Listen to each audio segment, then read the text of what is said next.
ത്തോളം ഈ റോഡ് വികസനവുമായി ബന്ധപ്പെട്ടിട്ട് ഹൈറ്റ് കൂട്ടിയത് കൊണ്ട് വള്ളം കയറുന്ന ഒരു ആശങ്കയിലുള്ളത്. ആ ആശങ്ക തീർത്തു കൊടുക്കേണ്ടത് ഇതിൻ്റെ ഉത്തരവാദിത്തപ്പെട്ട മുനിസിപ്പാലിറ്റി, അതിൻ്റെ വർക്കർ എഞ്ചിനീയർമാരൊക്കെയാണ്. ഇതൊന്നും ഇന്ന് വരെ നടന്നിട്ടില്ല.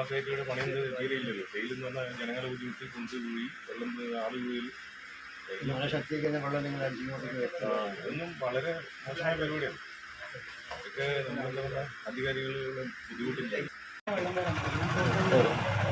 അവിടെ അങ്ങനെ കുറച്ചൊരു ഉണ്ടായിരുന്നു. പക്ഷെ ഇപ്പൊ ഫില്ല് ചെയ്തതിന് ശേഷം എനിക്ക് ഫുള്ളുള്ള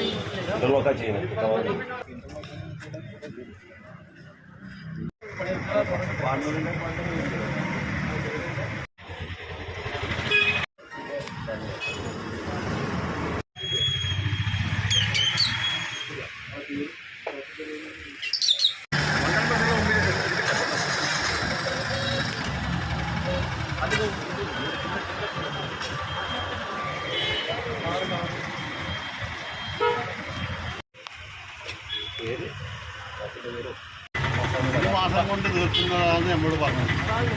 ഈ മാസം എനിക്ക് 2.5 മാസമായി പൂർണ്ണമായിട്ട് പണി തീർത്തിട്ടില്ല. റോഡ് വാടകയുണ്ട്.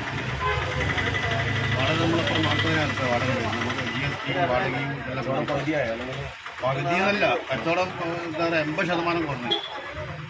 ഈ റോഡ് അടച്ചത് കാരണം 80% കുറഞ്ഞു. നമ്മൾ ഈ റോഡ് ക്ലോസ് ചെയ്തത് കാരണം കസ്റ്റമറെല്ലാം വേറെ വഴിക്കേക്ക് പോയി. നമ്മൾ ഈ റോഡിൽ നടക്കേണ്ട കച്ചവടം കുറഞ്ഞു വരികയാണ്.